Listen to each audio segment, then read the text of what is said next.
Welcome in, everyone, to Daytona International Speedway, home to the second annual PGR 500, and we are closing in on one of the biggest events of the year. Here tonight, though, we've got something special for you, another recruitment race on the road to the PGR 500, and thank you all so much for tuning in.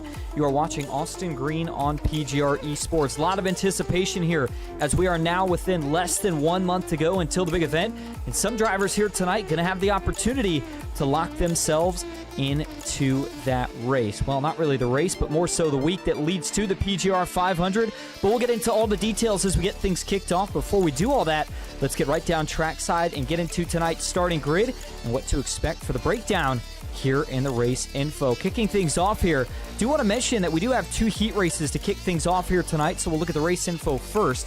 Heat race 1 and 2, both going to be 10 laps. These guys have 50% fuel tonight, so no pit stops expected in these heat races, but something to keep in mind, no fast repairs. And that is the case for both the heats and the feature.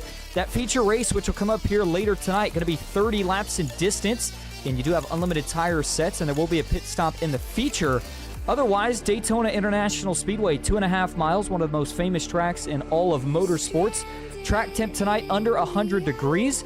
Yes, this is the second of the second broadcasted PGR 500 recruitment race, and first night for me back in the booth here in a little bit, so apologize if I sound a little rusty, but I'm excited to watch these guys get after it. So with that, let's get right down into your starting grid here tonight. Jackson Buys will start on the pole here in heat race number 1. It's going to be Timothy Gill making his first start in a recruitment race, rolling off to his outside in second. Corey Wright, the 44, will start third in heat 1, with one of the Coke Series drivers, Malik Ray, to his outside in fourth. Stephen Miles and Trevor Ozernoth, they'll start back in row number 3. It's going to be Nick Seipel back in 7th. Landon Veliky will roll off 8th here tonight, the number 62. Justin, I'm not sure how to pronounce his last name fully, so for now we'll say Justin T going to start in 9th, and Kevin Allen rounding out the top 10. Greg Holes will start back in 11th. It's going to be Zachary King starting on the outside of row number 6. Back in 13th, Evan Carlbon. It's going to be Kendall Nicholson back in 14th with Adrian Portilla in 15th. Christian Perklotz in 16th with Jackson Anderson back in 17th. Chris Caxill starting back in 18th. Philip Myrick back in 19th. And it's going to be Cody Bachorik rounding out the top 20. Rob Haynes, another one of the Canadian drivers in the field tonight, who will roll off 21st. Dan Massou starts back in 22nd with Roy Tibbs in 23rd. Buster Malcolm back in at 24th. Starting in 25th here in Heat 1, it's going to be Payson Lindsay. Vicente Guerrero back in 26. James Wood and Jensen Case back in row number 14. Mark Von Dell and Jordan Barnes rounding out the top 30. Cameron Hunt will be the last starting driver here in Heat 1, and he's got a lot of work to do starting back in 31st. Well, I apologize for some of the name butchering, but one of the beauties of these recruitment races is that you get such a vast variety of drivers, and the ones that aren't used to money racing have an opportunity to get themselves an entry into the week of the PGR 500. Now, it's a whole separate journey once you get to that week, but it's all going to start here tonight. Let's see who's going to fight for the payouts and who's going to fight for the free entries.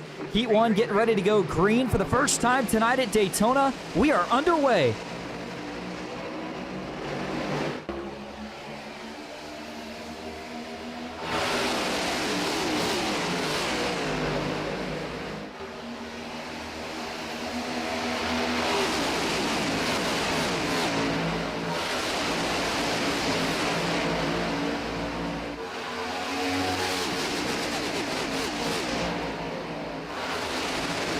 .31 cars getting up to pace for the first time tonight. Trouble on the backstretch. 2 cars go around. Couldn't tell who that was. One of them was Zachary King. The other one might have been Adrian Portilla. Not the way that the 08 and the 51 wanted to start their race. We're going to have to go back and take a look at this here just briefly to see what happened to these two as they were coming onto the super stretch for the first time tonight. Usually this is where you're still getting up to speed. Very rare that we see trouble. But here you go. You see the 08 right there. Portilla sitting on the bottom. Zachary King, the 51. Just a little bit of a checkup. Looks like kind of gets in an awkward spot there. I believe that might have been the 00. Had to try to dive low. They get connected. You see the contact there with the 08 and the 51. Neither of them, though, actually hit anything. But they're going to need a caution here to get back in this one. Back to the front of the field now. The racing is already underway. Battle for the lead is on. Stephen Miles holding it at the moment, but here comes Malik Ray to the outside. He's got a push from the 89 to Trevor Oswernoff. And it's going to be all about trying to set yourself up for the last couple of laps here. A lot easier to block in these cars than what it used to be. And track position is king. Further back, still dicing it up. Maybe a look to the third lane there, but nobody's going to go. The 62 of Landon Veliky trying to get lined up with some of his Jack Shack teammates. The 75 of Nick Seipel. He's in contention right now as well. Single file through about the first 5. Caution. One car hard into the outside wall. Another slides. That's the 42 and then the 50 of Dan Massou. Big damage to the left side of his Toyota Camry. Big break, though, here for Adrian Portilla and also Zachary King, but it looks like the other driver that was involved, I believe, was Greg Holes in that 42 machine.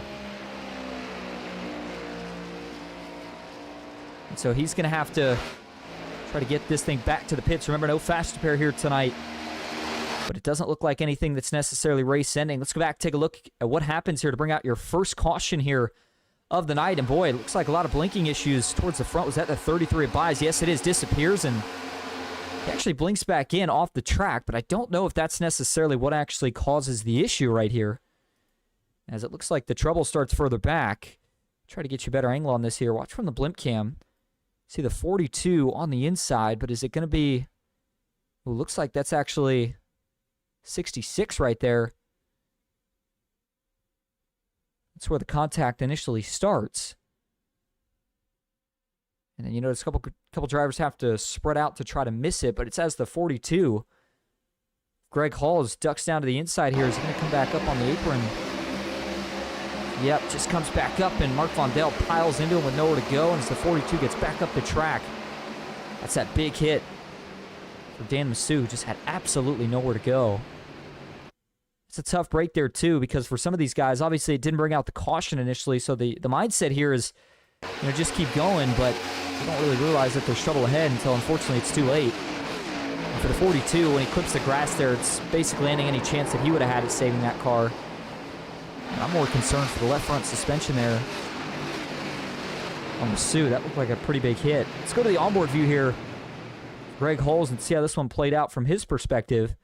Go all the way back to where this starts. He's going to see the kind of trouble starting up front with the one car dipping off, but it's really that contact in front that initially started the issue. But see here, he's trying to get it woed up, but just once he gets in the grass, car doesn't steer, and big hit out back, but then obviously that second hit is the one that really does him in. All right, so we're going to get back up front here and get set up for what could be our only restart here in heat number 1. Again, these are very, very short heat races. Only about 25 miles, 10 laps apiece. But it is Stephen Miles who is your current race leader here. He has led the most so far here in heat race number 1, the driver out of Louisiana. Not fighting for a free entry here tonight, but certainly will be fighting for those top 5 payouts that we see come later in the feature. Malik Ray in second. Those two going to be working together. And for Malik Ray, no stranger to victory lane in PGR. The winningest driver in Intimidator Super Speedway Series history. But one thing he hasn't captured yet is a PGR 500 win. The only man to do that is Daniel Falkingham. We'll see if we're going to get to watch him in heat race number 2 tonight. Trevor Oswernoff, though, back in third here at the moment. You've got Landon Veliky in fourth. Nick Seipel currently rounding out the top 5. Corey Wright has made his way up inside the top 10, currently sitting 6th. Evan Carlbon, he's up 6 spots from where he started this race at in 7th. Timothy Gill, Cody Bachorik, and Philip Myrick rounding out the top 10. And the man just outside the top 10, well, we couldn't pronounce his name earlier, but we're going to take a shot at it here. Mark Pearson trying to give us a little help in the chat. That is Justin Tutuchan. I'm going to go to Tutuchan for now. Hey, I'm trying my best out here. We'll have these guys' names centered up here by the time we get to, obviously, the main event coming up here on February 8th. That is when the PGR 500 will take place. It'll be on a Sunday. I believe we're starting in the morning this year. Still waiting for the official flyer to come out for that. But you can obviously get registered now. All you got to do is head to PGR eSports.com and get all the info. Get yourself registered for the biggest sim racing event of the season. Looking forward to that one.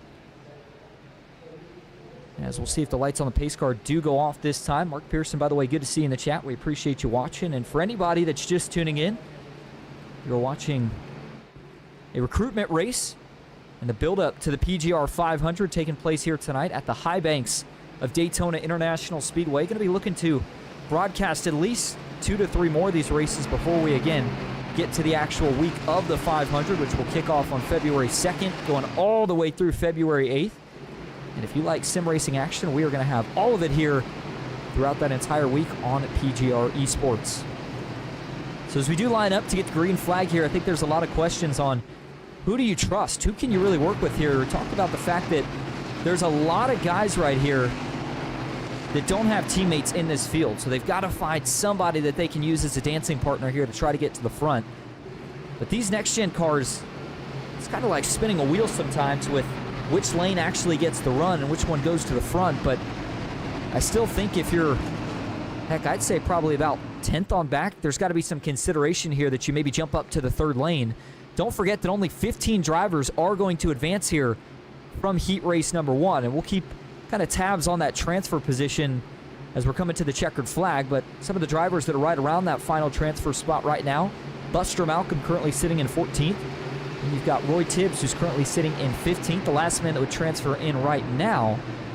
Payson Lindsay currently 1 spot out, and then Christian Herklotz currently 2 spots out, trying to see if he can sneak in here with what will be just 4 laps to go in heat race number 1.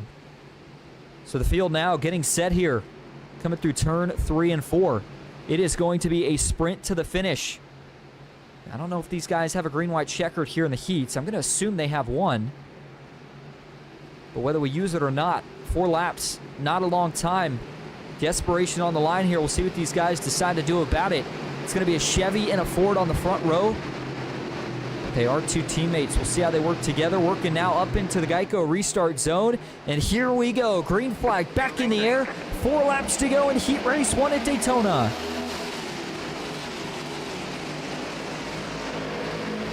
Good restart from the front 2. Stephen Miles going to pull clear to the lead, but he'll stick to the bottom with a push from Trevor Oswornoth. Field climbing the banking into turn 1. Still 2x2. Side draft on the outside. Malik Ray getting some help from the 62 of Eliki, but the inside continues to surge. Now we're going to see a move from the 89 to Oswornoth. He jumps up. Contact. Oh, man. Stephen Miles has to catch it. Now he finds himself below the apron. Nick Seipel's going to cut him a break as he was able to jump back up. Everybody keeps it together, and we stay green. Timothy Gill, you see the 3 car on the inside, trapped with nowhere to go. You're going to have to watch for some of these moves to come from the top lane. Still 2x2, though, as they work into the tri-oval. It's going to be just 3 laps to go now.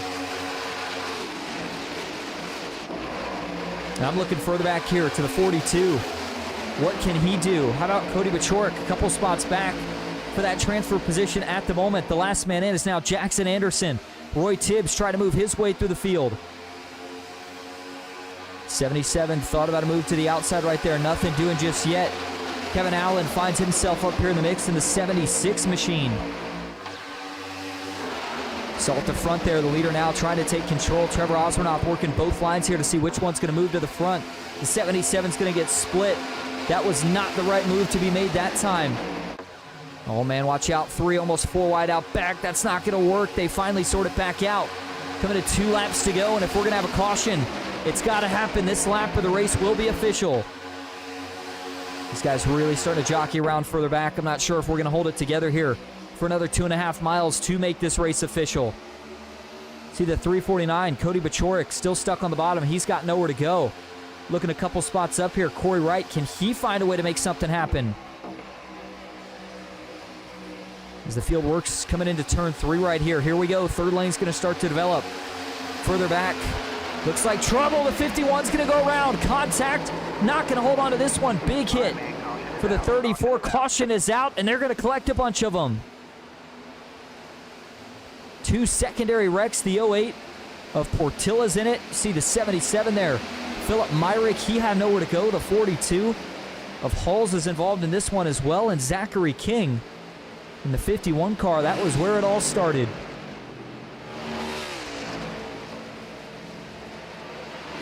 Well, it looks like this is going to send us into our one and only attempt at overtime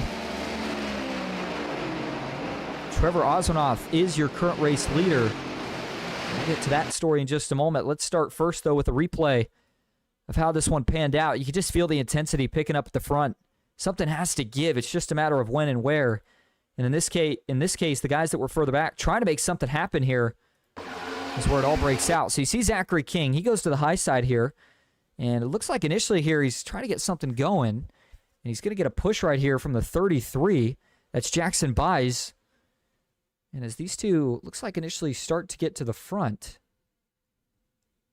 51 with a little bit of contact. I'm going to zoom this in for you here so we can get better angle. I don't feel like that one's really doing us much justice here. So watch the 51 as they go into the corner. You're going to see, again, 33 of Buys gives him a little shot right there. And it's hard to tell. It's either the 66 right there is coming up or the 51's coming down. But as soon as they make contact, gets the 51 loose, he goes back up into the outside wall. Buys is trying to dodge him. And as he goes down, gets into the 94, and it's on from there. I mean, these were some really, really big hits right here. That was Roy Tibbs into the outside wall in the 94, and then you're going to see the second contact right here for the 08 of Portilla as he goes up the track. Big hit for him as well. The 42, nowhere to go. And then 77 of Myrick right there. That car gets destroyed. Look at the right side as he looks like netcode's out, as a matter of fact. So some big damage and some really torn up race cars in this one here. Obviously have to see how it all sorts out and who's able to at least catch the back of the field for one more shot at it. See if we can get a bit of a different angle here on this. Go to the cockpit view. We're going to actually watch here the 51 of Zachary King and see what this looked like from his onboard view. See if this gives us any better idea. In fact, before we actually look at that view, look at the left front right here as they go into the corner. See kind of that dotted line as they get into the corner. Well, it's still really, really tough to tell who came down and who came up here. Part of me almost thinks the 99 may have been creeping up a little bit.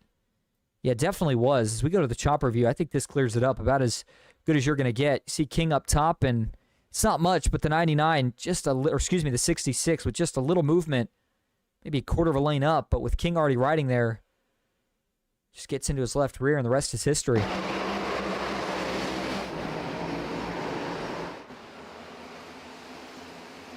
So a hard, vicious crash in turn 3 sets us up for our one and only attempt at overtime here in heat race number 1.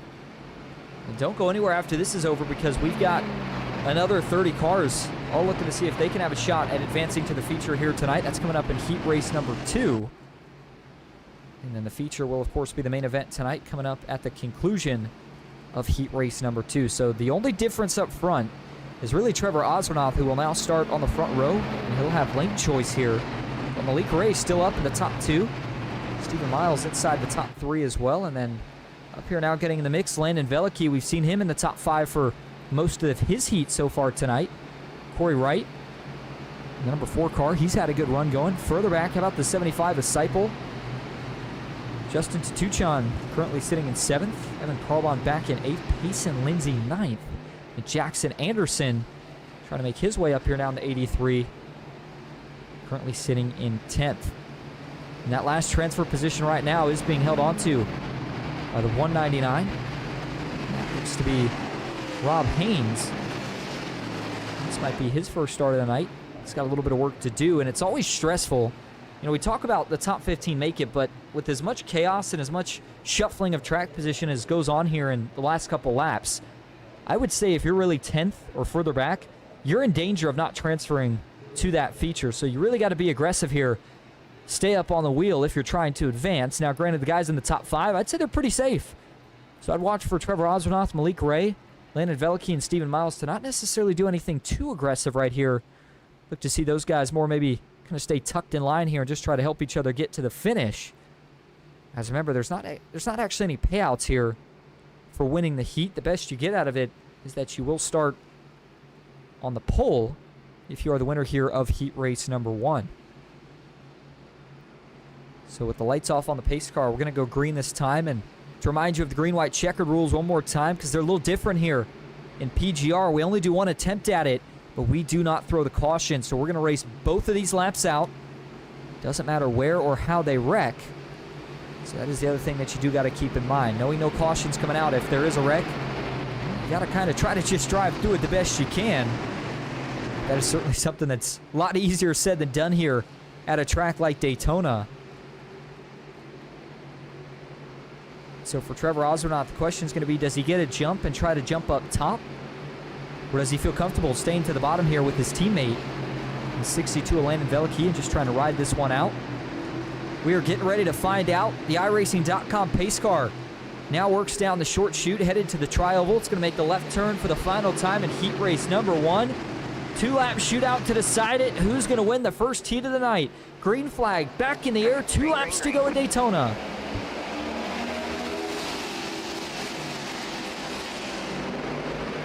Good restart at the front of the field. The top 2 basically even, but now it's the outside. Malik Ray is going to get the advantage as they dive off into turn 1. Stephen Miles pushing, but they have got a big gap as you get to about 10th on back. Now here cars wrecking here towards the back of the field. Looks like that's the 33 of Buys and Cameron Hunt. Those two going to be out of the running most likely. They will not advance.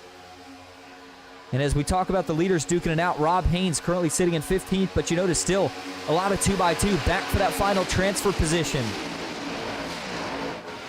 Single filing out now for the top 5. Malik Ray's got a lead. Stephen Miles pushing. Does the 24 think about making a move, or is it going to be somebody further back that tries to jump to the inside? White flag in the air. 1 lap to go in heat race number 1. Malik Ray right now, the Pied Piper here at Daytona. He's trying to stay high so that when some of these guys dive low, it's a lot easier of a cover than trying to block to the top. That inside is now starting to get some momentum. The 83 trying to make his way up here. Jackson Anderson with one of the best runs of the night here, down the super stretch for the final time. The question is, does he have enough? Now we're going to see a 3-wide move. Further back, trying to make something happen, but nothing's going to do. Back to the high side, one more try at it. Battle for the lead, still 2x2. But that final transfer position, Rob Haynes still in position, but they're 3-wide battling for it. Here they come, back to the checkered flag, and the man that's going to get the win at Heat 1, Stephen Miles in the 24, takes it, and the final transfer position is going to go to Vicente Guerrero. He sneaks in right as they were coming to the checkered flag. How about that for a start to the racing action here tonight?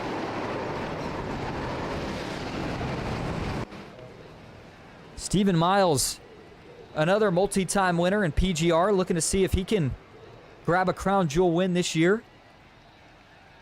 But as far as his hopes cashing in the recruitment race here tonight, I'd say he's off to a pretty good start, as he will be starting on the pole as we get to your feature coming up later tonight. No burnouts here, as it is a short turnover to heat race number 2. See if we can get a quick look, though, at the results. I do want to talk about, if nothing else here, at least the top 15, because that's, of course, the significance there of the finishing spots in heat race number 1. So we'll take a look at it. Again, Stephen Miles was your race winner there for heat number 1. Jackson Anderson takes second. Good comeback for him at the end. Payson Lindsay rounding out the podium. Malik Ray back in 4th. Trevor Ozernaut finishes 5th. It's Nick Seipel in 6th.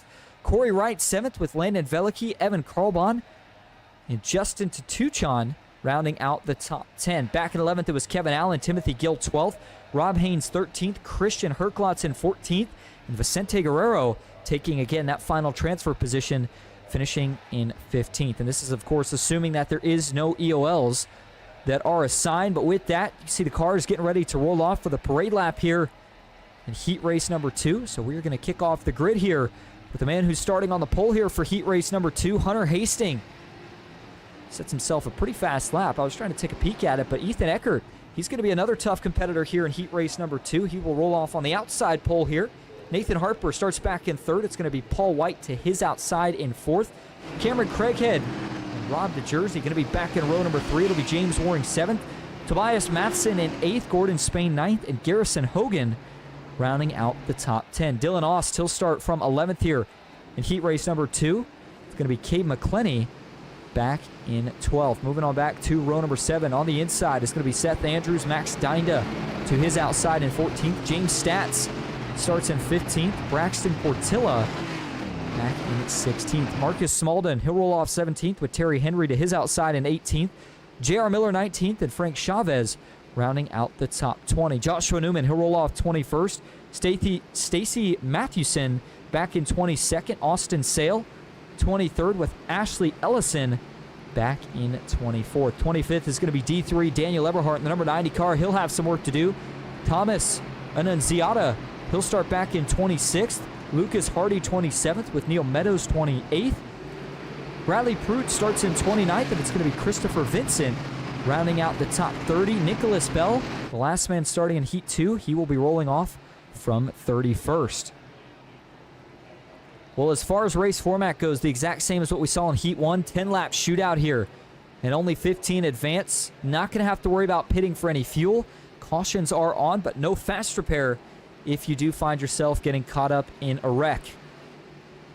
Well, heat race number 1 was an exciting one. We had one caution to note. Let's see what these guys can do here tonight.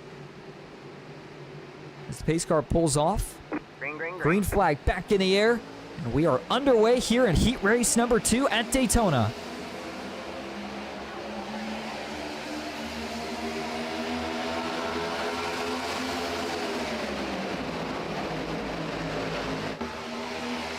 Field working through the gears as they climb the 30-plus degrees of banking down into turn number 1. By the way, quick correction. We had 2 cautions in heat race number 1. We'll see what these guys are able to produce here in heat race number 2. As the field works onto the super stretch now for the first time here tonight in this second heat race. It's Ethan Eckert with a nose out in front. His Ford Mustang will lead the pack as they work off into turn number 3. It's still 2x2. Most of the field right now pretty calm, a lot tamer of a start than what we saw in that first heat. But further back, some of these guys are going to have to start looking for moves sooner than later. Seth Andrews was wondering what he'd be able to do here tonight. That's the number 17 car trying to make something happen. Whoa. Big maneuver right there. I believe that was Frank Chavez. It just darted to the inside. No, maybe not. That was actually a couple spots up. 59. 53, rather. That was Terry Henry. Still no third lane just yet. And, you know, it's so difficult in these cars. We talked about the runs just not nearly as big as they used to be. But once you start to get, I'd say 3 to 4 cars deep, able to all get bumper to bumper, really pushing and shoving, that's about the only time you can actually start to really make a run on the other line. And we've seen the inside doing such a good job of that. And no surprise, you've got Ethan Eckert, last year's PGR 500 pole sitter, leading the line. Hunter Hastings doing all the pushing at the moment. And Eckert quick to jump back to the top. He wants to keep control. That's Paul White, though, who has now made it up to his back bumper in the number 11 car. Talk about Nathan Harper sitting right in the mix. You can see bumper-to-bumper traffic. That's about what it looks like. Starting to see a little separation, trouble, caution, one around. Looks like they're both going to gather it up. We had another one that got up and tagged the outside wall. Trying to figure out exactly who that was. Looks like it might have been the 5 here of Marcus Smalden. It appears that he's got a little bit of damage here on the right front of his car. Maybe a little bit on the left door there as well. Back and take a look at it here. First caution of the night. Only a couple laps in here to heat race number 2. And watch here. See the 5. He's working to the inside there. That's Daniel Eberhardt back there. And it was getting really dicey back here. You see a lot of these guys looking for any sort of position they can make. But that was the 53 actually on the bottom. Who gets into him? I believe that's Terry. Yeah, I'll get a confirmation on that here in just a moment. And yeah, that was indeed Terry Henry in the 53, where that contact all starts. You can see it here as they go into the corner. See the 5 car in the middle. But it looks like the 53 just sneaking up the racetrack a little bit. And once that contact starts, it just immediately gets that 5 car out of shape. Nothing you can really do if you're Marcus Smalden right here. And at this point, kind of just along for the ride. Car shoots back up the track, and that was actually a pretty big hit there for the 8 car. And it looked like kind of another case, if you will, of nowhere to go even right there. But everybody does eventually get it straightened up. Didn't look like a massive amount of damage. I think the only car I'd really be concerned about here was Smalden. And the concern, of course, being, did he get any damage on the left front suspension of that race car? You see the initial contact. Back up in the wall he goes. Pretty big hit there. Let's see if the wheel looks pretty straight. Doesn't look too bad from the replay onboard view. You can see what it looks like here as we get back towards the live view. And back up front we go, where we find Ethan Eckert, your current race leader. With 7, going to be 6 laps to go as we cross the line this time. We'll see if the lights on the pace car do go off. Hunter Hastings back in 2nd right now. You've got Paul White back in 3rd. Nathan Harper 4th. Bob DeJersey currently rounding out the top 5. Cameron Craighead back in 6th. Garrison Hogan 7th with James Waring in 8th. Cade McClenny in 9th. And Gordon Spain rounding out the top 10. Looks like lights are actually going to stay on the pace car here, so we're going to get an extra lap under caution. And that's really significant for those guys back around that final transfer spot. A couple laps less of green flag racing that you're going to have to try to get further up in the field. Right now, it's J.R. Miller, one of the Team PGR drivers, who does have that last spot to transfer in. But obviously, can't be feeling too comfortable. It's kind of like being in the hot seat when you're in that position. So J.R. Miller still has a little bit of work to do. Braxton Portilla, who I believe has got to be somehow related to Adrian Portilla, who we saw in that first race. Not a lot of luck for the 08. See if the 30 is able to get a little something going. Make that the 21 car, rather. Seth Andrews back in 17th. Austin Sale. Daniel Eberhardt. Surprised to see him still trapped outside of the top 15. He'll have some work to do here with 5 laps to go.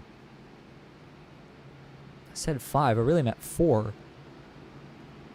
By the time that we actually get back to green flag racing.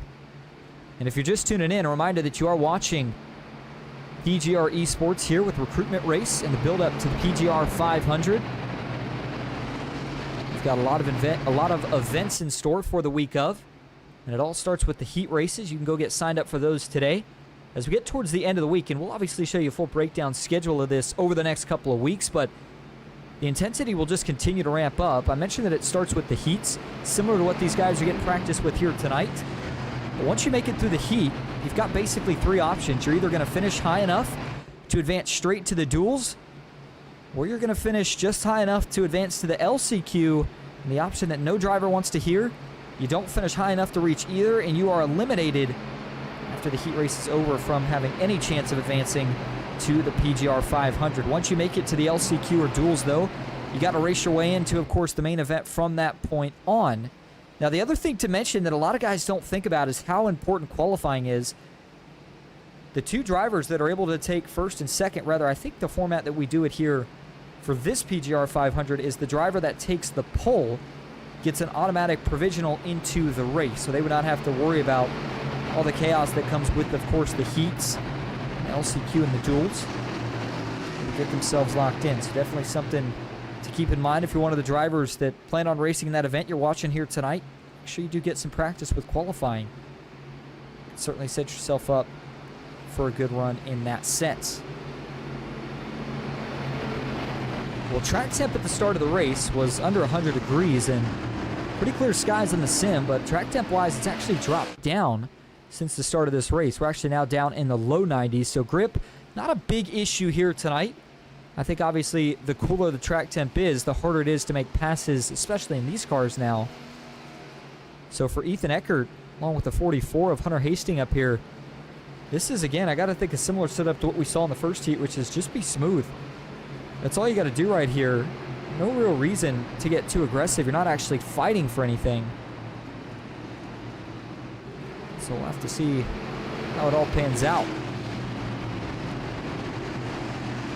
So 4 laps to go. If we get a caution, it's going to send us into our one and only green-white checkered attempt. As the 44 of Hunter Hastings lines up on the bottom. Ethan Eckert on the outside. That's going to be Ford and a Chevy on the front row. These two have been working pretty good together so far. As the field all gets caught up here now. And this field looks a little smaller than we had in that first one. In fact, only seeing actually 22 cars up here. So less guys, you're going to have to race for those final transfer positions, but it's going to be fierce nonetheless.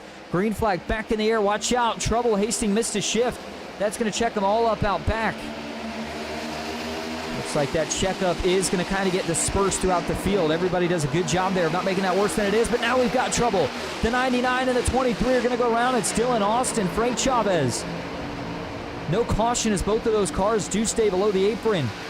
They are going to be out of it without a caution. That's going to put us down to near 20 cars fighting for 15 positions to advance. Couple more moves up to the high side here. We're going to get a third lane. Yes, we are. J.R. Miller thought about it briefly. Now he jumps back down into the outside. 2x2 here, but if you're the 12 of Ethan Eckert, he's got that big run right now. When that momentum starts to come back on the inside, watch to see if the 12 car decides to jump back down. That's James Waring leading the bottom, getting a push from Hunter Hastings. 3 laps to go now. I'm seeing some data coming in here that there could be some more trouble out back with Frank Chavez and a few others.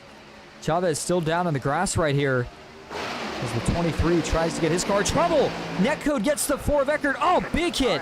That was Nathan Harper, actually, who got right hooked into the outside wall. And that's going to collect a bunch of them. A couple of drivers come to a halt here on the outside safer barrier. A few of them slid down below the apron. This one's going to be a lot more to sort out here as this caution comes out with 3 laps to go, and that means we're going to be headed to overtime, just like we did in the previous heat. Crazy part about this is, at least the way it looked live view, it looked like some pretty brutal netcode. Go back and watch it here and see if that was the case or if there was actually some contact here. So watch it first here from the spotter view. You see the 4 of Nathan Harper on the outside. James Waring working up the track just a little bit, and boy, that's hard to tell. 13 was definitely coming up, but I think the question here is, was there actually contact, or is that car just starting to ride up, and then he got caught by a little bit of netcode? Watch it here from the chopper view, and again, looking towards the middle of your screen, you see Harper here, gets to the outside of Eckert, and for James Waring, that car was already getting a little bit tight, and at the same time, he gets a brief push from the 44 of Hunter Hastings. That may have made that issue just a little bit worse right here. But I thought initially it was netcode, and I still think it's close, but it almost looks to me like there's contact right there. Yeah, I think there's contact. I think the 13 just barely clips the left rear of Nathan Harper. That sends him down, and he's trying to save it, but just way too much momentum out back. These guys can't all get checked up in time. And there you see some of the big hits for a lot of the cars that were running with a good shot here at the end. James Stats was one of the first guys to pile into it. He had nowhere to go. Watch it here from TV2. That's a big hit, by the way, for Nathan Harper. That is going to destroy that race car. And there's the 9 of Stats. He takes a pretty big shot. J.R. Miller gets turned. He's got nowhere to go. You see a lot of these guys just trying to find somewhere to go to try to just dodge this wreck. Closes up so quickly. A lot of times it doesn't really leave you with a lot of spots to go. But you see, everybody does eventually at least make it away from the accident scene. I think that wreck definitely going to end a couple of nights. All right, so lights are still on the pace car, so we've got at least one more lap before we're going to get back to green flag racing here for the one and only green-white checkered attempt here in this heat race. And if you're just tuning in, we have still got the feature to come after this one. The 30 fastest drivers here tonight were able to advance through both of their respective heats. Going to be battling it out for a mix of things. New drivers going to be fighting for free entries into the PGR 500. And your regular money racers that make it in are going to be fighting for top 5 payouts. We will talk about those as we get into the feature. The other thing that hasn't come into play, obviously, in either of these heats has been pit stops, especially not under green flag conditions, but there's definitely the chance that we could see that during the feature, and that would definitely change the strategy up a bit.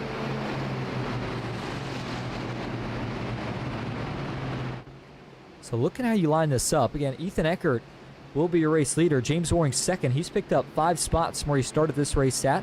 Hunter Hastings in third, Cameron Craighead fourth, and it's Paul White who's going to be rolling off here for this final restart from 5th. Bob DeJersey back in 6th. Cade McClenney in 7th. Garrison Hogan back in 8th. Seth Andrews 9th, and Braxton Portilla currently rounding out the top 10. And who do you root for here? I mean, it's a lot of guys with a big opportunity, and we talked about that wreck cleaning out a few more drivers from we already had. And I'm looking back at it here. James Stats, who's in 20th, is the last car on track. And remember, 15 advanced. So with the way it shapes up at the moment, you really only got to make sure you do better than 5 other drivers here over these last 2 laps to have a chance to advance. But for James' stats, you can certainly see still some pretty significant aero damage on that car. Going to be punching a bigger hole in the air. That's probably going to make him a little bit slower. But I think he felt like his best bet here was just to not fall a lap down, try anything he can to at least maybe stick with the pack. But looks like he is going to bring it down here.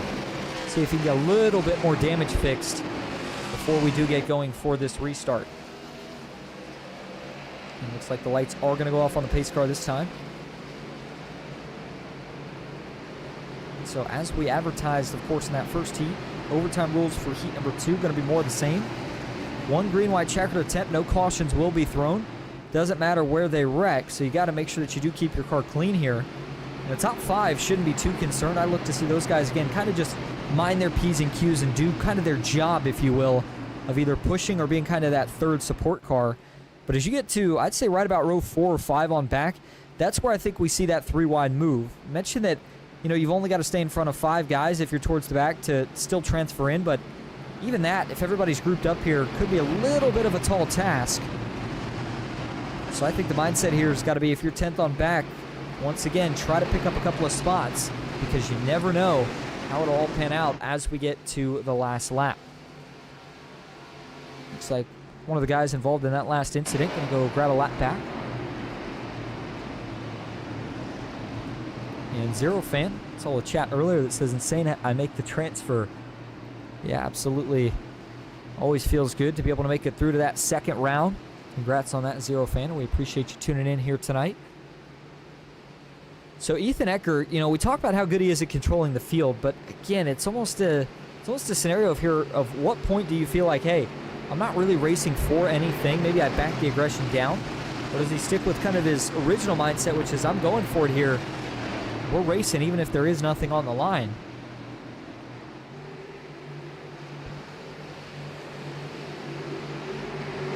So it's going to be just 5 miles to decide it.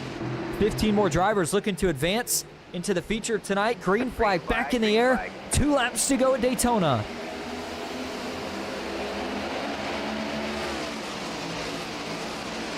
Good restart at the front of the field. Ethan Ecker got out to a big jump. Meanwhile, Hunter Hastings and James Waring side by side behind him, and there's a lot of pushing and shoving going on back in row number 3 and 4, but here comes the inside. Big surge again from Hunter Hastings. He's going to be content to stay behind and push the 12 as they race onto the super stretch. It's not over, though. The up top lane got a little bit of run here on the high side. The 13 of Waring, though, does get his nose cut off by the 12 of Ethan Ecker. Ecker well in control of this field right now, but the 44, Hunter Hastings, the question for him is, does he have enough temps to push the 12 home? And I think you got to ask that same question on the outside line for Cameron Craighead. First time we've been calling his name tonight. But with the white flag out, 1 lap to go, here he is, Cameron Craighead, trying to go to the front of the field. Waring dropped low, and now the 48 is going to poke a nose out in front as they work into turn 1. No 3 wide just yet, at least not anywhere inside of the lead pack. Somebody's got to make the move. Only 15 transfer, and there's still 5 drivers back there that are not going to make it in. But at the front of the field, this is all about the late race run. Check out the move from the 48 of Cameron Craighead. He gets a big push from Bob DeJersey and Garrison Hogan. They're going to stay single file as they work through 3 and 4. Final time coming to the trial. Do we see a move? The 16 is going to jump out now. Garrison Hogan, can he get there? Coming to the checkered flag. Not going to do it, but on the bottom, Rob DeJersey steals it. But it looked like he went below the double yellow line, and that's something that race control is going to have to take a look at.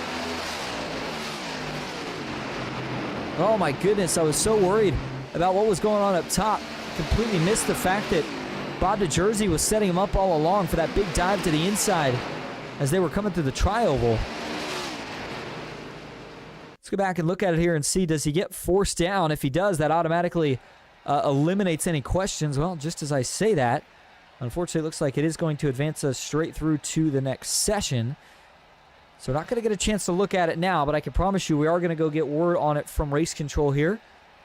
But in the meantime, we do have a warm-up in play, and I'll pull up the scoring tower for you so you can see exactly what that looks like. 2.5 minutes left in the warm-up, and so with that, we're going to go ahead and take a quick break. Go get yourself a drink of water, grab a snack, and meet us back here. We have still got a feature to go here at the World Center of Racing.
Welcome back to Daytona International Speedway, sim racing fans, as we gear ourselves up for the featured event here tonight in the PGR 500 recruitment race.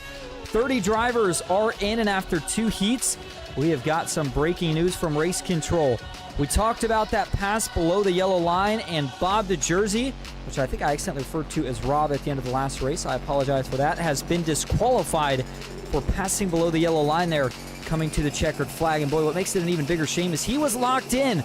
All he had to do was stay where he was, but unfortunately, a mistake there that's going to cost him a chance at fighting for a free entry to the PGR 500 here tonight. With that, let's turn our attention out down trackside and get into it first here tonight with your race info. We've made it to the featured event, so we're going to run 30 laps once again at 50% fuel.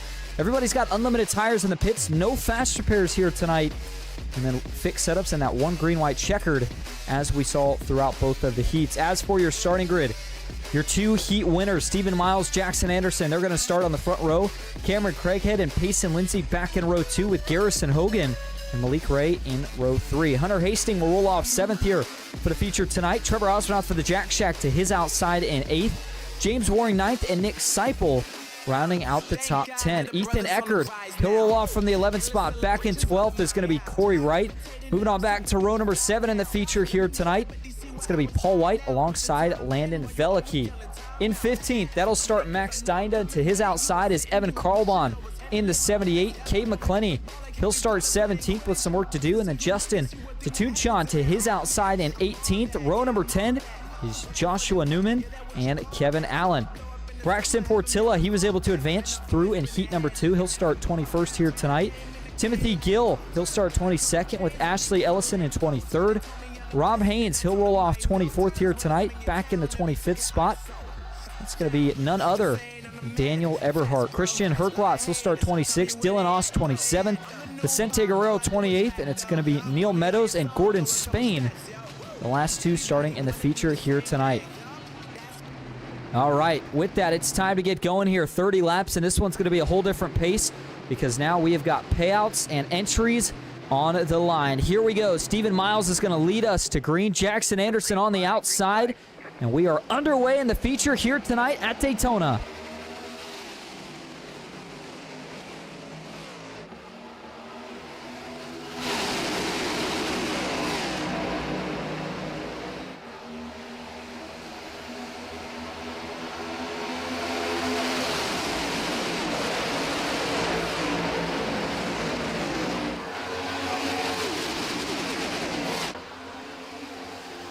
Field 2x2 working onto the backstretch here, and already up to full pace, but no moves being made just yet. The outside has the advantage, though. Big run as they go into turn 3. Malik Ray's going to get clear. He's got the 89 of Osmanoff with him. Nick Seipel pushing 3 deep, but none of them are going to be able to jump down just yet. And for the 83 of Jackson Anderson, obviously did a great job in that second heat to give himself a shot at getting up here, but whole different ball game now. He has not had a lot of opportunity to work with some of these guys. Pushing and shoving. He seems to be handling it pretty well, though, at the moment. The high side started to look a little dominant here. This was certainly not the way that I expected it to play out. But already 2 laps of the books, and Malik Ray is looking about as stout as he usually does. And if you're on this inside, it's going to take more than just 2 guys to make it happen here. See the 24, Stephen Miles. Interestingly enough, he's actually got a little bit of front nose damage. You saw his bumper caved in there just a little bit. I wonder if that's hurting the aero on that race car. Maybe part of the reason this inside's struggling a little bit right now. Oh man, some trouble out back there. That looked like the 8 car. The contact into the outside wall right there. Zooming in here and see exactly who that was. And oh, trouble, watch out. We got one now hard into the outside wall. 2 are going to go for a slide. Caution is out. First one of the night here in the feature. That's the 00 of Christian Herklotz. Trying to figure out who else was involved in it. Couldn't tell from this angle. We'll have to go back and actually look at it. But for Herklotz here, the big question is, of course, how bad is the damage, if any? That's not a good sign. See, he's going through the turn, and he's still got that wheel turned to the right. So I'm thinking he may have some suspension damage right here. As he gets onto the straightaway. We'll have to go back and look at it first. We'll get an update on that part in just a moment. But how this incident started was a little interesting here. It almost looks like they're going to manage to get 4 wide. Usually not something that works out too well here at a track like Daytona. These guys give it a shot, and looks like... And I'm trying to figure out exactly who that was actually stuck on the outside. Talked about a lot of these guys running paint schemes that a little bit more unfamiliar with. So we're actually going to go and do this kind of on the manual side of things for just a second here. See if we can find out who this was that had the issue. See, it's definitely the 8 car. See, Joshua Newman gets involved. But I think that's Meadows, Neil Meadows. Yep, sure enough, that's exactly who it is. He's the car that kind of sparks all this here just by being on the outside. Not that he was doing anything wrong. See, as the rest of the field approaches him here, the 99 of Herklotz, he's got a choice here. Where does he want to go? And it looks like he's going to decide he wants to try to split him 4 wide. And as he goes to do so, they just run out of room on the bottom and that middle line. You can actually see that contact there just briefly. Watch the bottom of your screen. See a little bit of contact there as it looked like the 66 maybe coming up just a little bit. The 47 didn't really have anywhere to go. Now once that contact started, everybody goes for a slide and pile it up out back. So for Herklotz, we obviously saw him come to a halt, but I'm curious what this looked like from his point of view. It's turned, and it's the first hit. As he gets turned around, you're going to see the second one here. As it comes to a grinding halt on the outside safer barrier, heading into turn number 1.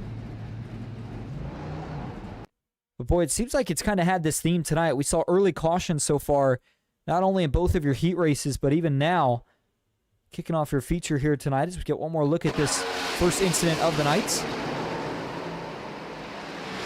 Vicente Guerrero was approaching on scene, and this was actually a break for him and a few other drivers who found themselves stuck towards the middle and back of the pack right now.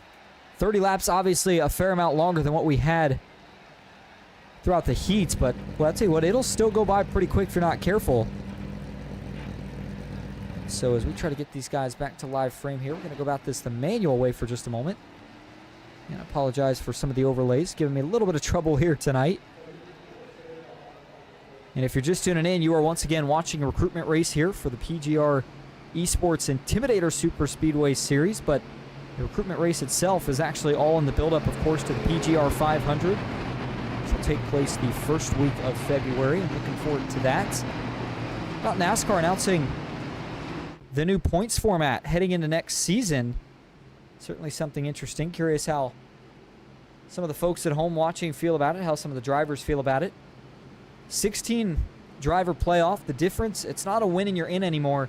It's the 16 highest finishing points drivers at the end of the regular season. So that'll certainly be something interesting to watch. And keep it on the topic of racing and what we've had going on track so far tonight. A couple of pretty big movers already. Corey Wright and Evan Carlbon. Corey Wright's up 7. Evan Carlbon's up 12 spots from where he started this race at. Back in 12th, Rob Haynes. He's picked up 12 spots where he started the featured race here tonight. Hunter Hastings down 6. He's been going in the wrong direction. Certainly still has some time to try to get things sorted out. Lights are still on the pace car.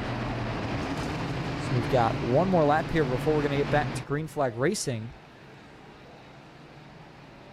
And by the way, if you're ever interested in running in any of these recruitment races or getting involved at all in PGR eSports, we always have the link to the description of the broadcast, and you can of course also find that by visiting pgresports.com.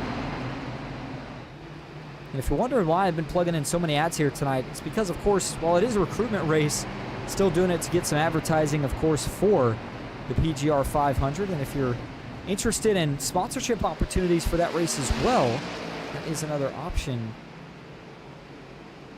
The overall title sponsor has already been taken, but there is plenty of other options still available if you or anybody you know is interested.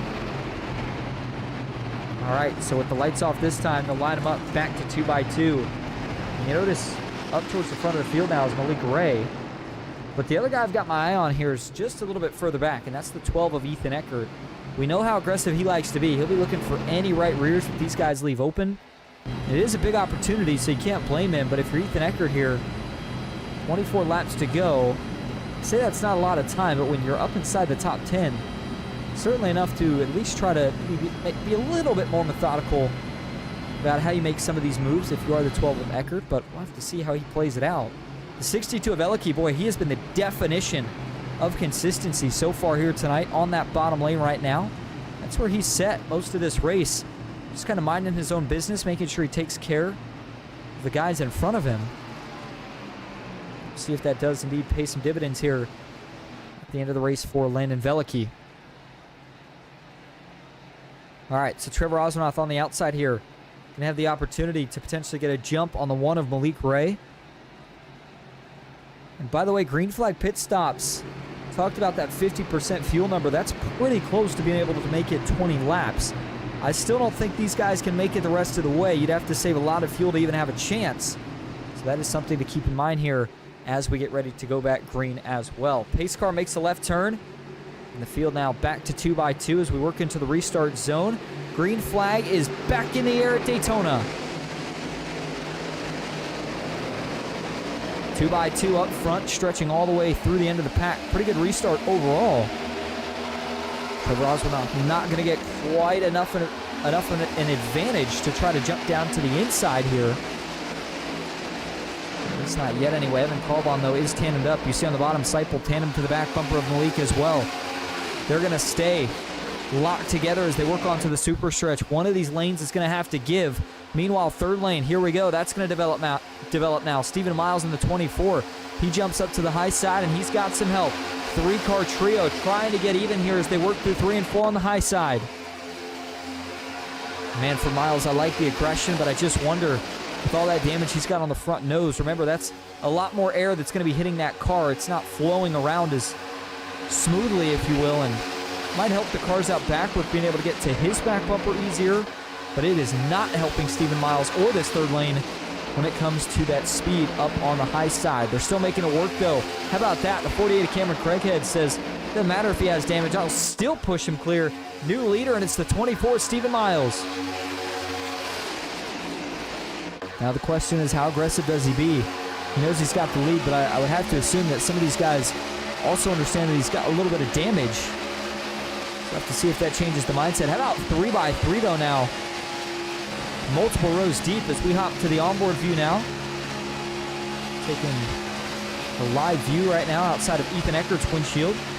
Seeing what he sees, and when it's bumper-to-bumper traffic like this, it's just so difficult to really see and make out what it is that's going on in front of you. So if you're Ethan Eckert here, put a lot of faith in the guy that is just ahead of you in terms of him not making a mistake. And whoa, man, speaking of mistakes, whoa, big wiggle there. Not going to catch it. We've got 2 around. Could this be the big one? Big hit. One car upside down. Caution is back out. And I believe that's the 90. Actually, I can't even tell who that is now. As you see, the number is no longer facing this way. Is that Gordon Spain, potentially, who made it in here off a disqualification of another driver? No. That's Dylan Aust, who gets involved in this one, and that car went upside down as he was coming off of the corner. Let's go back and see how this all starts. I think it's going to start with the 83 of Jackson Anderson, who we talked about was doing a good job up there towards the front.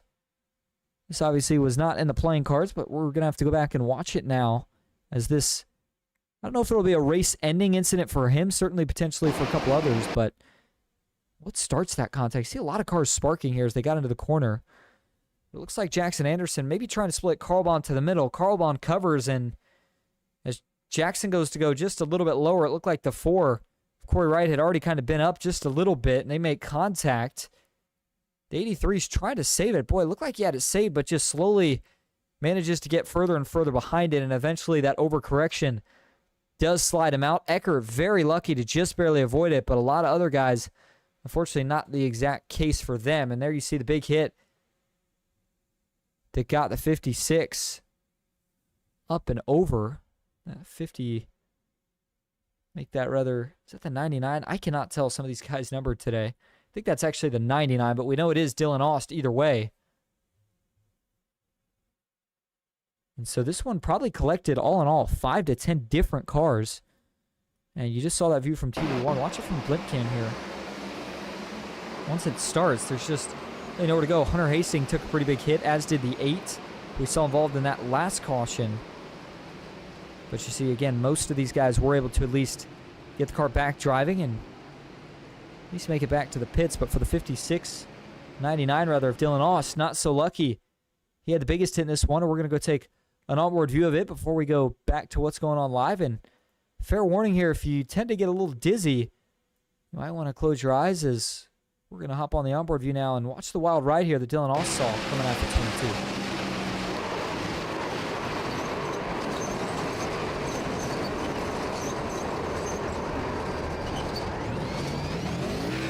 So as the car goes upside down, you know, it's a shame too for Dylan because I don't think he got that much damage. But you see there, he's just never able to get that car flipped back over, so he's going to have to pay the long tow bill. That's going to cost him at least 1, if not 2 laps before he would even have a chance, if you will, trying to get that car back out on the racetrack. So caution still out. We'll have to see if the lights go off on the pace car this time. It's going to be less than 20 laps to go, though, when we do get back to green flag racing. 2 cautions so far to note here tonight. As we do await the lights to go off on the pace car, we're going to go ahead and take another quick break, but we'll go side by side so you don't miss a thing. Stick with us. We'll be right back here at Daytona.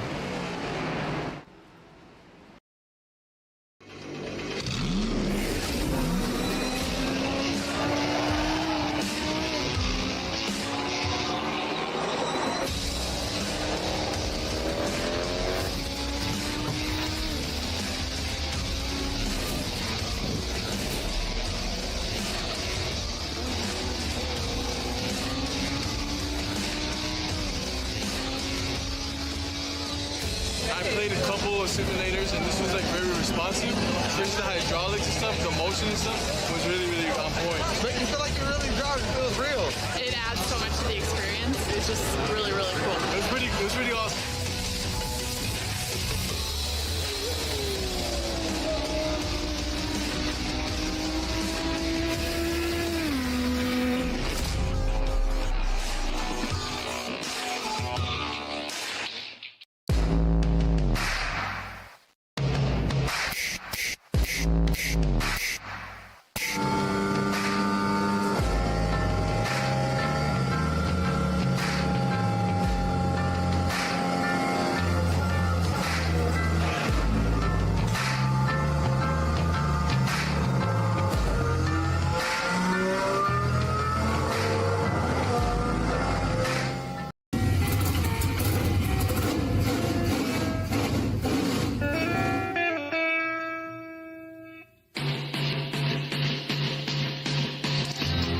Green flag is in the air. We are racing.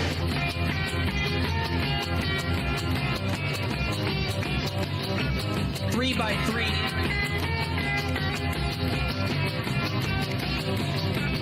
Almost no trouble. Around goes Alex Hill. On into the outside wall goes Hill. They're wrecking big time out back. We're not going to throw a caution.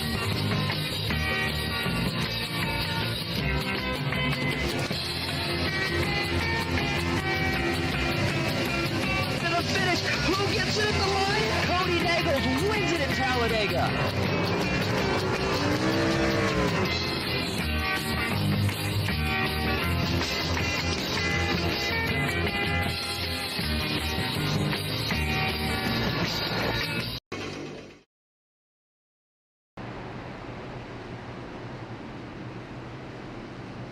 Welcome back to the World Center of Racing, Daytona International Speedway.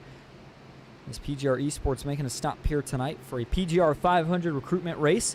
And as we get ready to go back to green flag racing, how about this? Ashley Ellison going to start on the front row. She's up 22 spots from where she started this race at. Evan Carlbon going to start back in second. Landon Velicki third. Ethan Eckert fourth. Trevor Osronoff rounding out your top five for this restart. And it's going to be 8 laps to go as the field comes now through the short chute heading into the tri-oval.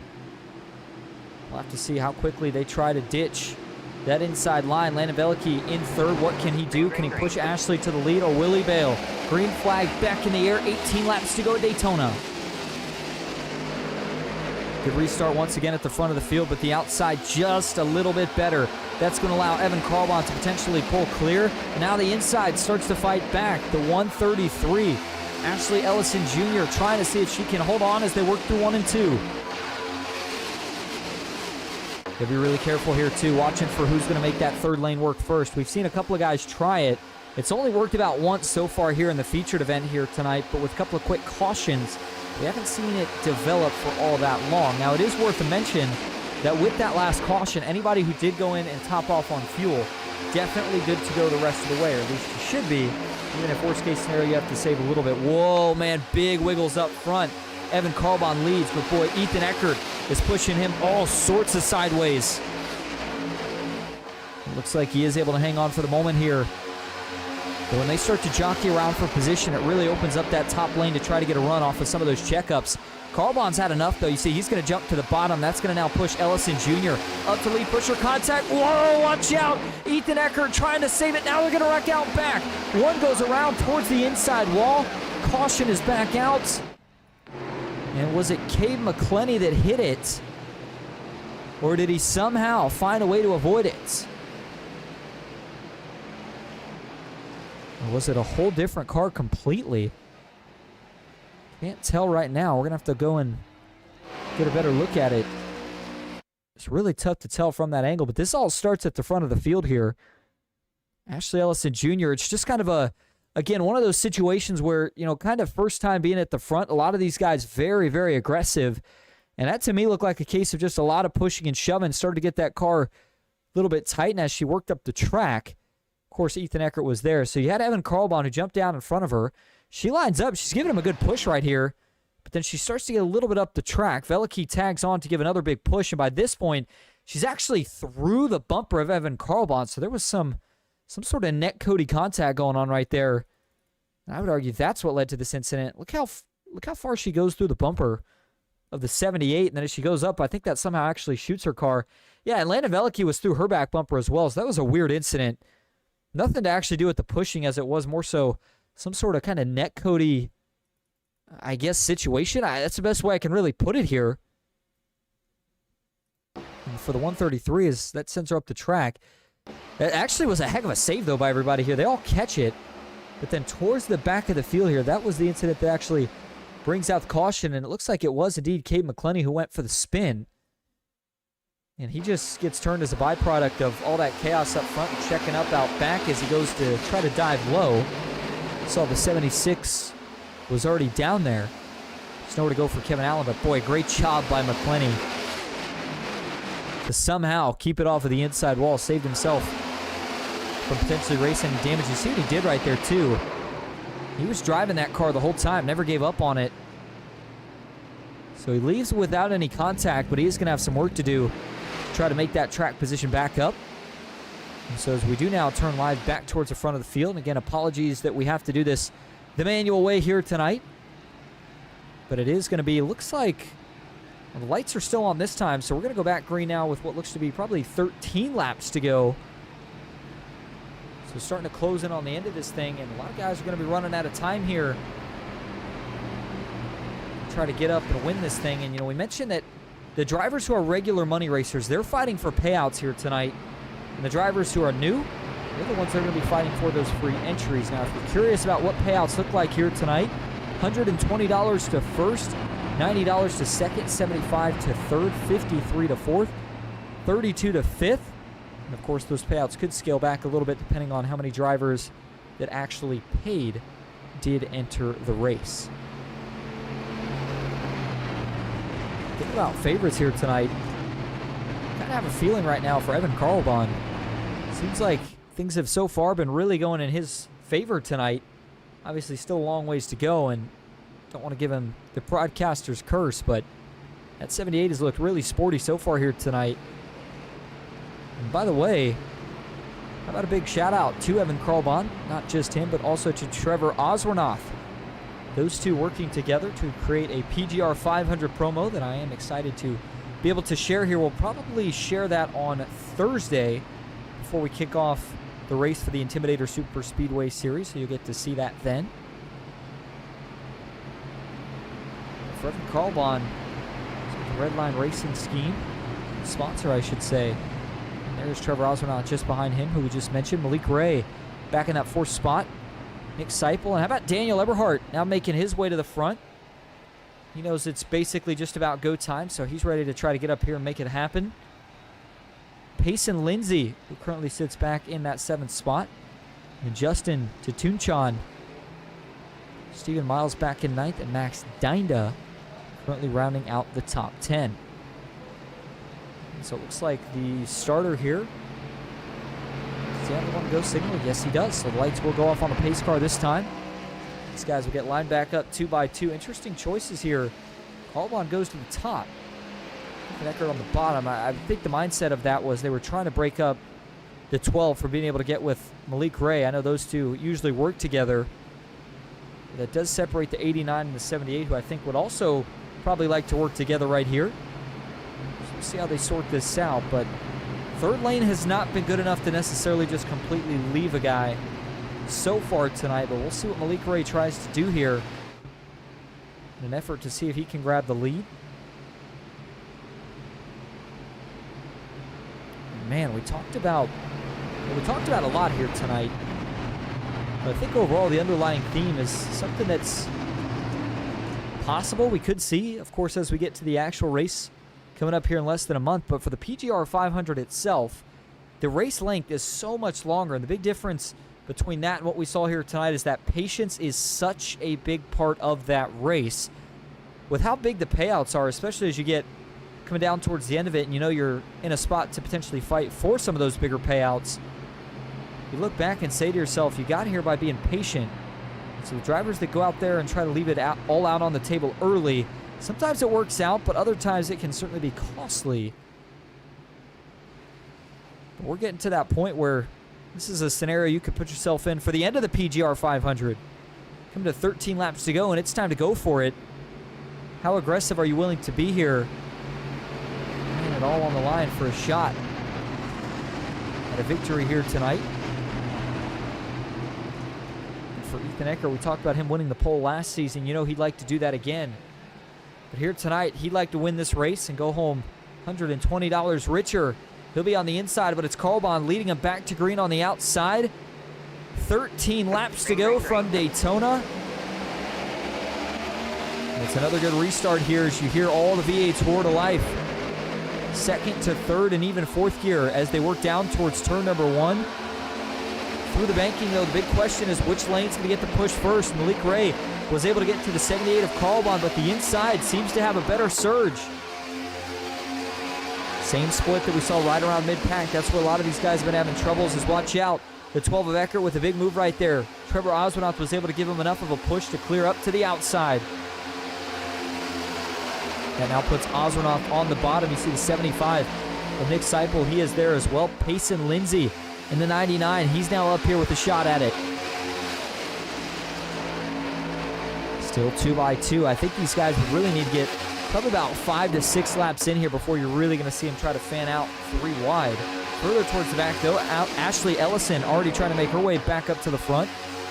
No takers at the moment. And for Stephen Miles on the 24, we noted that damage he had on his front nose earlier.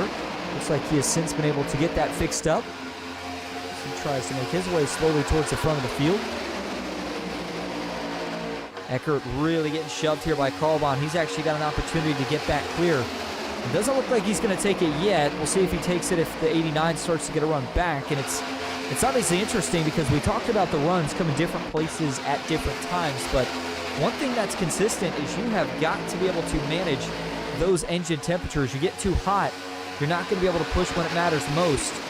As you're on the risk of course, blowing the motor. 2x2, though, as they funnel out of the tri-oval.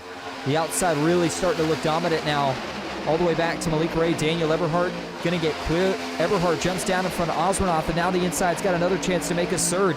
How about that for a time move? Whoa, even bigger door just got slammed right there. That was Evan Colbon who shut it on the 90 of Daniel Eberhardt. The 12 of Ethan Eckert, though, continues to lead.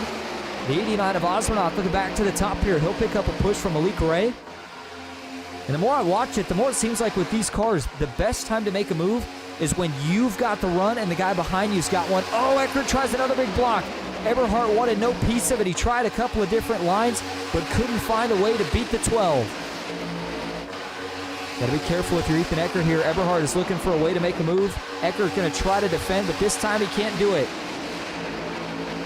He will lean on him, though, for a side draft. Anything he can to try to hold even. Eberhardt, though, he will be able to get back clear as they go through 1 and 2. Not enough to jump back to the high side, though. Taking a look now from the aerial view, you saw that third lane trying to get going further towards the back. We had a couple of takers. Looked like that might have been all the way towards the back. Was that the 33 or was that the 55? Oh, trouble. We got one going around in the front, and this could pile a couple of them up. Caution back out. Looks like the 76 is in it. That's Kevin Allen. The 90 of Daniel Eberhardt also involved. Looks like the 42. Ashley Ellison Jr. She got turned around. Didn't obviously catch that one as it happened live, so going to be very curious to see what exactly went wrong here. For Ashley Ellison, she certainly got some significant damage that she'll have to try to get worked on. Maybe a night ender for her. But this all looks like it starts up front here between the 90 of Eberhardt and Ethan Eckert. Let's see exactly what played out. Was it between these two, or was it something else from behind potentially? See Eberhardt there on the bottom. Eckert is really holding him tight, but at the same time, they start to get glued together. Everybody saves it. Well, I'm not sure. And I can't really tell what happened there. I mean, I can certainly see the 90s up the racetrack. That's obviously what causes the wreck. As he gets up towards the middle, the 78 of Carlbahn, he's got a lot of momentum out back that's pushing him, and he can't check up.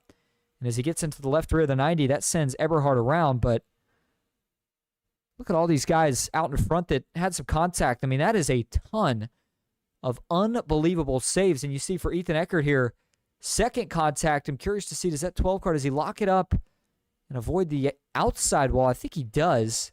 Or if he hits it, it's not much. But see down on the bottom of the racetrack there, Ashley Ellison. There's the hit for her to the inside wall. Let's go back and look at this here from a couple of different angles. First up, see if... Let's go to the cockpit view actually first here for Daniel Eberhardt. See what it looked like from his point of view here is... Again, I mentioned him and Eckert initially got stuck together going into the corner. That gets him up the track a little bit. Eberhardt saves it, and yeah, it just looked like it happened so quick that it just looks like that was Eberhardt trying to get the car back kind of settled and situated, if you will. Because you see right here, watch when he comes out of this looseness. So you see he's trying to catch it. Now he's trying to get back to the left, but by this point, just too far offset to the right, and there's so much pushing going on out back that there's nothing Daniel can really do at that point. I would say nothing that the guy behind him could do either. And, of course, being Evan Carlbahn. Just a tough sequence of circumstances right here. Yeah, I know from the TV view, it definitely looks like Eberhardt was going up the racetrack there. And I know him and Eckert weren't too pleased with each other, but from the cockpit view, it doesn't really look like Eberhardt was trying to go up and do anything. I just think he was trying to get that car kind of back situated, and as soon as he got up to the middle, it was, to a degree, kind of a death wish right there. With Carlbahn getting stuck on his left rear, and once that sends him around, again, it's just pure chaos out back as everybody tries to find a way to dodge it. Looks like the three there piles in with nowhere to go. I believe that was actually Timothy Gill. So he had a pretty cool cockpit view of this. Let's go take one more view of this. One of the onboards, and then we'll get one more shot of it from an outside view before we go back live.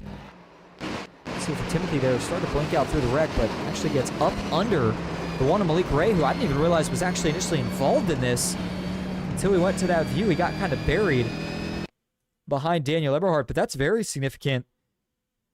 With as much speed as he had tonight from Malik Ray, this could potentially end his chances.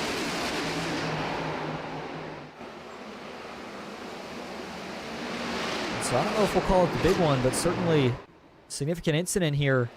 It's going to now set us up for what is going to be just 8 laps to go at the moment. Going to be even less, though, when we actually take the green. Back up front, lights are going to go off on the pace car this time, so we will line them back up, and it's going to be 6 laps to go to decide a winner here tonight. Evan Carlbahn going to have lane choice here, so he'll start in that first spot.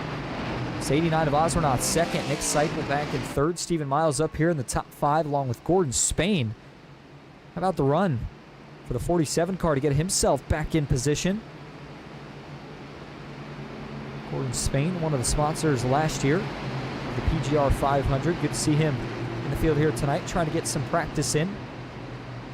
Landon Velicky back in 7th. Vicente Guerrero 8th. Cade McClenny 9th. And Timothy Gill having a great run as he now finds himself back up here inside the top 10.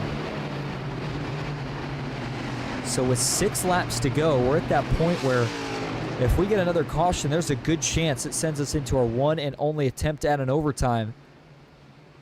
So it's go time. It doesn't matter where you are in the field. Remember, only top 5 pays here if you are one of the Money Racing drivers fighting for position. Everybody else, of course, fighting for those free entries.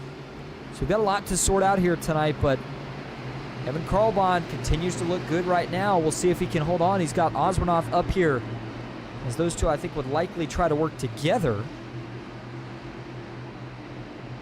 So interestingly enough, Ethan Eckert, Malik Ray, Daniel Eberhardt, 3 drivers and 3 heavy hitters at that were at the front, now find themselves way towards the back with a lot of work to do. And Figuring out if any of them were out of contention completely. Malik Ray not back out on the racetrack, so it looks like he has decided to call it for his night. All right, here we go. Field getting a final check of the tires as we work off of turn number 4. Once again, if you're just tuning in, stick with us to the finish because it is getting ready to get wild. 6 laps remaining. That's all we've got left here at the World Center of Racing. Green flag is back in the air for Evan Carlbon at Daytona. It's a good restart this time from the 78. Was able to get a big enough jump to pull at least 1, maybe 2 cars clear if he can bring Stephen Miles with him. He's not going to jump down just yet. You want to hold that advantage as long as you can until the inside starts to get some momentum. Still no move yet. Meanwhile, further back to 48 of Dinda. He's gotten hooked up with Oswanoff. Now the inside's going to start to roll again, and all the way towards the back, you see the 90 of Daniel Eberhardt. Looks like he's starting to peek out now as he'll look for a little bit of track position down the super stretch. And I know that both him and Ethan Eckert were not on the best terms there during that last run, but those two might have to work together here to have any chance of getting back to the front. But right now, Eberhard content to stick with where he runs. The 90 going to stay in the middle as he tries to get up towards the 11. Garrison Hogan down 11 spots where he started this race at, so he's obviously got a lot of work to still do here. Just 5 laps remaining. That third lane going to try to get going once again. Garrison Hogan stuck on the inside here, but you see the 11 up top trying to make something happen.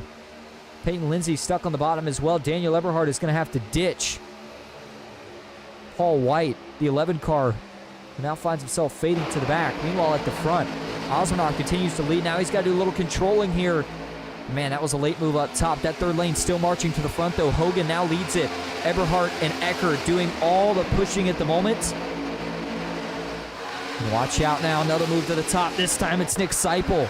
He's going to trouble. We got another big one here coming through the tri-oval. Big hits for Ethan Eckert and multiple others.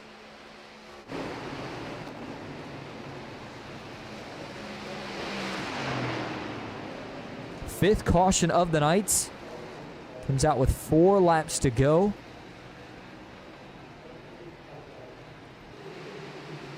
And I thought it was Ethan Eckert that I saw hit the wall, but you see a little bit of right side damage for him, so it may not have been even one of the similar orange and white paint schemes here. Let's go back and look at it. See how this one breaks out. Ooh, the 75 of Seipel. Oh, man, and it's Carlbon. The first car involved. That was one of the cars that I think I was mistaken initially for Ethan Eckert, but you do see the 12 further back with a little bit of contact here. That was the big hit that I was talking about that I saw. And that may have broken the suspension for the 12 of Eckert, so that could be race ending. So we're correct on that, but oh man, you feel for Evan Carlbon in this case. Man, he was doing all the right things. Let's see what happens here as he's leading that outside line. Well, actually, he was leading the middle. Seipel jumps up. Carlbon's going to jump up to try to cover it. And just, not quite clear as he tries to cover that block on the 75 of Seipel. That turns him around.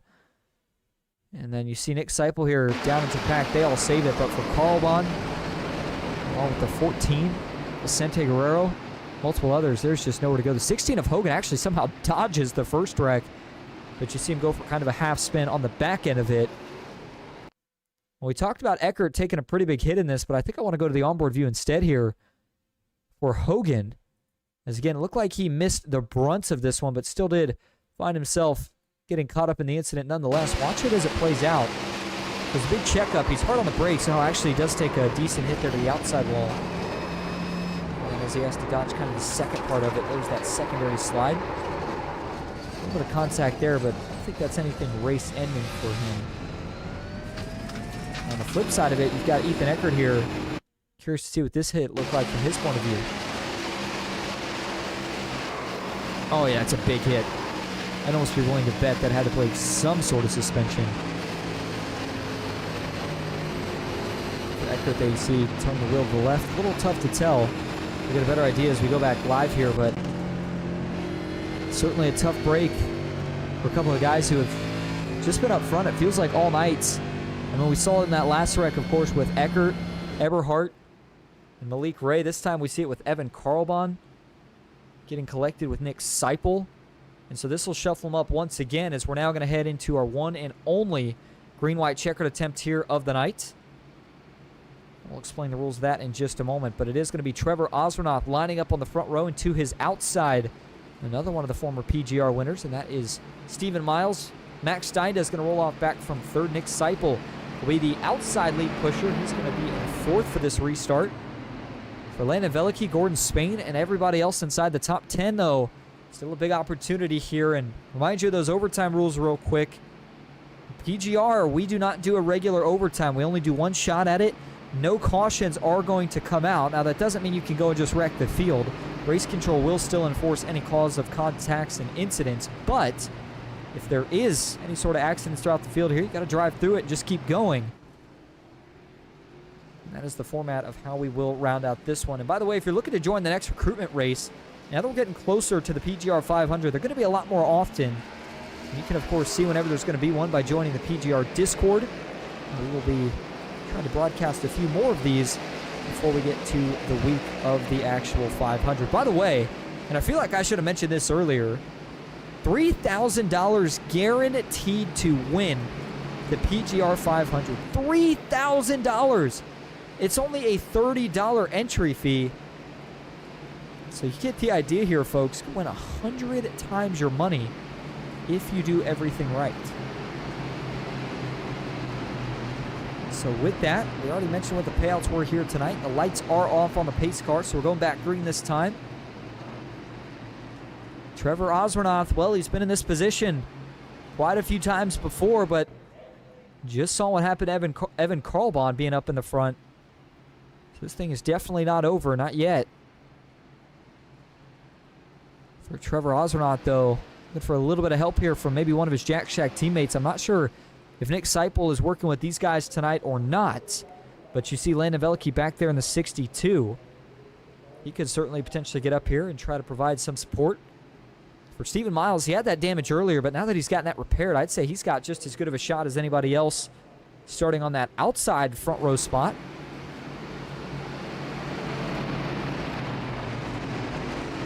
And I just think that, you know, with the third lane here, it really takes a lot of momentum getting charged up to make it work.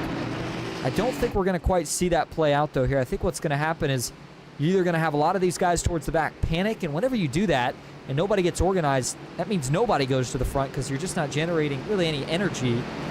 Or maybe the flip side. Maybe I get surprised here and we get 3 to 4 drivers that get lined up here going down the super stretch in that third lane, and they're able to try to make something happen here as we would be coming to the white flag. Either way, final time the pace car is pulling off tonight. 2-lap shootout, green-white checkered style to decide it at one of the most famous tracks in all of sim racing. Green flag back in the air. 2 laps to go at Daytona. Trevor Osvernoth got the restart he needed right there, but you don't want to get too far out in front. The 89 with about a 2-car lengths lead as they head into turn 1. Max Steinda with a little bit of front nose damage, but he's starting to make his way back up to the 89's rear bumper. And on that outside, they're pushing about 5-6 cars deep. Yeah, Trevor saw that. Quick to jump to the top. Third lane trying to get going further back. You see the 11 trying to make something happen up top. Nothing doing just yet. They're going to collect a few more cars down the super stretch. Eckert gave it a look, but now he jumps back to the middle. Osvernoth going to carry back down to the bottom, and this time he'll pull Stephen Miles with him. Nick Seipel with a little bit of damage. You wonder, does he try to pull out a line, or is he content to stay where he stands? A little bit of a tandem now grouping up. Seipel did look high. Dying to look the lane higher. Can't make it work. Now they're all going to try to block. Trevor tries to get all the way to the top, but he can't make it work. Now he goes all the way back to the bottom. White flag is in the air. 1 lap to go at Daytona. And oh man, we are seeing a lot of aggression here. This is bumper tag at the moment. Look at the sparks as they're going to wreck him out back. Big time incident. That's going to collect the back half of the field, but we're going to keep the cameras up front because they are still drag racing. Now Trevor gets turned. The 89 is out of it as Osvernoth spins. Stephen Miles is going to take over the lead, but here comes Landon Velicki on the inside. Final time into turn 3. This is where you really got to line up your pushes.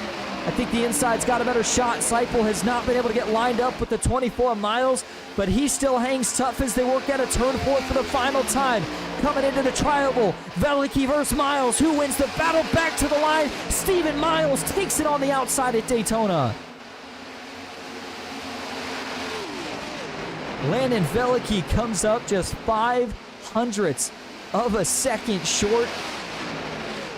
And what a finish from the front guys after chaos unfolded out back.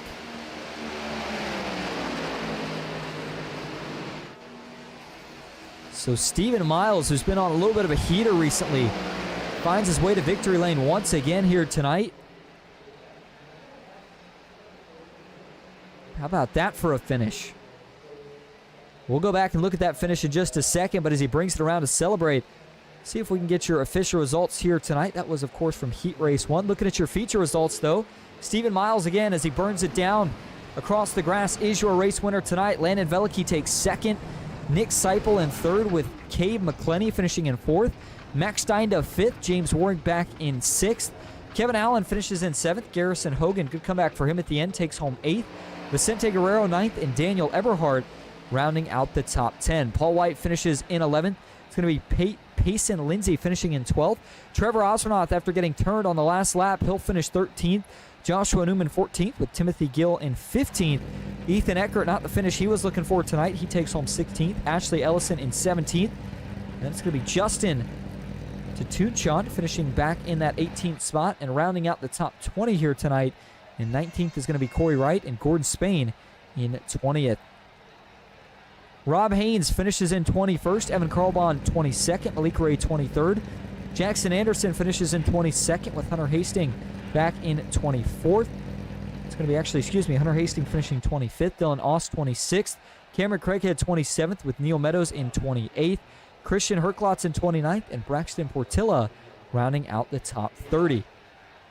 All right, well, we got to go back here and take a look at that finish because it was a little crazy with some of the stuff that unfolded, especially there in the last lap. So we're going to actually back it up to the white flag here and watch as some of this chaos unfolds. For Steven Miles, he had been here up at the front. He was trying to make a move on Osronoff, and he finally did come into the white flag. And everything's pretty calm for these front guys. We'll speed it up here. As they go into turn one, you'll notice that they do wreck out back, but that didn't involve anybody up front. I'm curious, though, what happens here to Trevor Osronoff? It seemed like he was in such a good position. Something gets that car turned around. Couldn't see what it was from that view. Back it up one more time here. Is it just a little bit of a bad push, or is it some contact from up top? Watch it from the chopper view here. Ooh, there's definitely some contact there between the 89 and the 24, and it almost looks like you've got Miles is getting pushed a little bit offset, maybe turning him down a little bit. At the same time, Osronoff getting pushed a little bit offset, turns him up a little bit. And once they get hooked together, that gets Trevor Osronoff loose, and then Landon Veliky not really able to get off of him and fortunately gets him turned around. But then as we go through the rest of the lap here, looked like the inside had started to get lined up here. I thought they were going to have the better shot at it right about here. But you see the 24 never gave up on the side draft, and as they come down to the tri-oval, here comes Steven Miles with a great big run on the outside, and he takes it at the line, all not by much, but still enough to get himself another win here at Daytona. So with that, we'll pull the results back up for you. We are also going to go grab your winner if we can find him. If not, we'll go from there. And you know what? While we're at it, we're going to go ahead and interview all three of your podium finishers here tonight. And we'll kick things off here first with your race winner, and that is none other than Steven Miles. Steven, this is Austin up in the booth. You got a copy? Yes, sir. Well, you find victory lane here tonight. Now, I know it's only a recruitment race, but it's got to still mean a lot, especially with the battle that you had there at the end with the 89 of Osronoff and the 62 of Veliky. What was going through your head there coming through 3 and 4? Did you think you were going to have enough momentum to beat him out coming to the line? Nah, my teammate had damage behind me, so I know that little scrimmage right there on the back stretch. I felt like he came up. We were just trying to side drive hard as we could. I knew he had damage, so I couldn't leave nothing out there. And 3 and 4, I mean, he wasn't on my back bumper, and for some reason out of 4, I just had a good run, and it propelled me to the lead by myself, I felt like. So that's another lesson learned, and something I could put in my back pocket for the big races coming up soon. Yeah, absolutely. Of course, all eyes on the big race coming up here in less than a month away. But, you know, since it was just a recruitment race tonight, we'll keep it short, let you go enjoy your winnings. But before we do let you head out, is there anyone you want to thank or shout out? Man, shout out to you, man. You're an awesome broadcaster, all the work you put into. And Triscaro with the PGR, putting these races on to get more people in here for this big show. My mom and dad, and most of all, Jesus Christ, man, and that'll be it. And Steven, thank you for talking to us. Congrats on the win tonight, and hopefully we'll see you out here in the next one. Thank you. All right, and that's going to bring us now up to your second place finisher here tonight. That is the 62 of Landon Veliky. Landon, this is Austin up in the booth. You got a copy? I do. Good to see you, Austin. Well, the streak of not being able to win a PGR race while it's broadcasted continues here tonight. You finished in second, one spot short. But before we get to the finish, take me through what happened there on the backstretch. You were locked up there with your teammate Trevor Osbornoth. All of a sudden, the 89 gets turned. How did the mindset shift? Well, first off, I have won a broadcast race in the SummerSlam. That will always be my highlight. But anytime you broadcast, I just can't win. So, that on the back, I don't know what happened. I thought I phased through Trev at first, but then I looked back on it and it looked like him and Steven just kind of went for the same spot. And then it was, I can't really lift in that scenario, so I just had to keep pushing and trust Cade behind me and James with the push. And I honestly, coming out of 4, I don't know how Steven got that run because they weren't connected at all. And me and Cabe and James were all connected, and Steven was still pulling away. I don't know how he did that, but there's probably nobody better I'd like to race to the line with than Steven Miles. So I'm obviously happy that he won, and glad to come home second. Absolutely. Going to be a pretty decent payday here tonight, but obviously all eyes looking ahead to the PGR 500. And I know the recruitment races are obviously a little different format-wise, but is there anything you can take from either what you got here tonight or in some of the past recruitment races that you're going to apply once we get towards the PGR 500 week? Well, I don't know if I run it. I'm still not sure if I'm going to run it or not, but it's just so different from what it was last year. Obviously, the way these things race, I honestly am not a fan of this car at all. It's not fun to me. It's I don't know. I could go on and on, but it's okay, I guess, because like you do some of these races and it gives you some things to learn. Like I remember in my heat race, I went down. I don't know. I think it was lap 1 or 2 of my heat race. I was clear. I was like the 4th car on the top, and I went down expecting a run, and then the middle lane, everyone just stayed in the middle. And that was so bizarre to me. I've never seen that before in a race where everyone's just hogging the middle lane and no one wants to go down or up because neither of them work until the bottom actually gets something going. So I kind of learned something there. And then just, I don't know. I still got a little bit more to go trying to figure out the side drafting and lack thereof of side drafting there is in this car now, and just a few other of the kind of chestnut checkers things you need to be doing. So I think that's about it from tonight. Well, before we let you head out, Landon, to celebrate a good second place finish, is there anyone you want to thank or shout out? Shout out to you for the broadcast. Good to see you again, of course. It's been a while. Shout out to Mike for putting it on and everyone else involved in the whole 500 event that's coming up and everything leading up to it, like these races here. It's really good to get some new names in here and try and promote PGR even more. And shout out to Trev and Evan and everyone else I ran with tonight for being good teammates. I hate that happened to Trev. I swear, me and him, just every time something's got to happen. But yeah, and then shout out my parents too for tuning in, of course, and glad we at least got a solid finish for it tonight. Absolutely. And Landon, we appreciate you talking to us. Again, congrats on the second place finish, and hopefully we'll see you back out here for the next one. Thanks, Austin. All right, and that's going to bring us now up to your final podium finisher here of the night, and that is none other than the 75 of Nick Seipel. Nick, this is Austin up in the booth. You got a copy? Yes, sir, I do. Well, you bring home third here tonight, but man, you were part of Steven Miles being able to get the win. You may not have been pushing him directly coming to the line, but you guys were certainly working together there on the last lap. What was kind of going through your head? And take us through the process of how you try to set up a race-winning move in these cars. Well, my process or my thought process was definitely a little bit different because I had some damage from the wrecks before.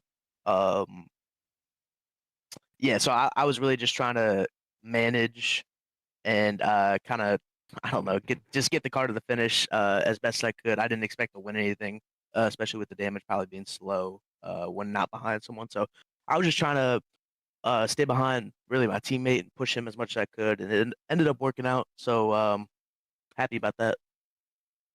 Absolutely. And, Nick, the big question I've been asking everybody, so we're going to keep with the theme, is obviously we do these recruitment races all in anticipation of the PGR 500 coming up here in less than a month. Now, was there anything that you learned from tonight?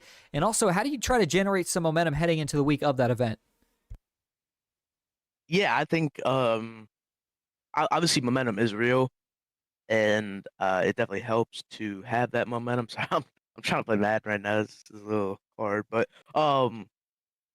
yeah, I mean, just trying to finish consistently in these races and slowly progressing, slowly getting better with the car and better with your teammates. I think will help you go into the PGR 500 week with a better, I don't know, just better mojo, better mindset, and I think it definitely helps.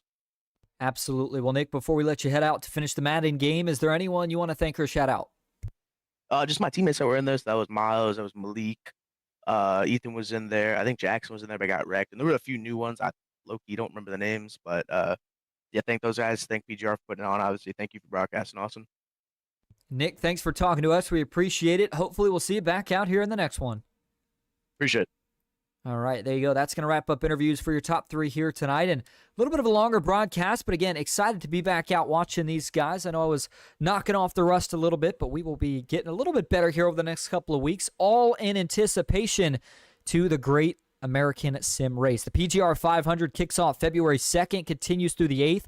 $3,000 to win, and payouts go all the way back through the top 40 once you make the feature. Over $10,000 in cash prizes and 3 giant trophies that go to the podium finishers. Everybody curious to see who's going to be the champion this year, and we will continue to get excited about that. As for tonight, that's going to round out our coverage here from Daytona International Speedway. We'll be back likely next week for another broadcasted recruitment race, and of course this week for the PGR Intimidator Super Speedway Series. Hope to see everybody there. Until then, I hope you enjoyed, and until next time,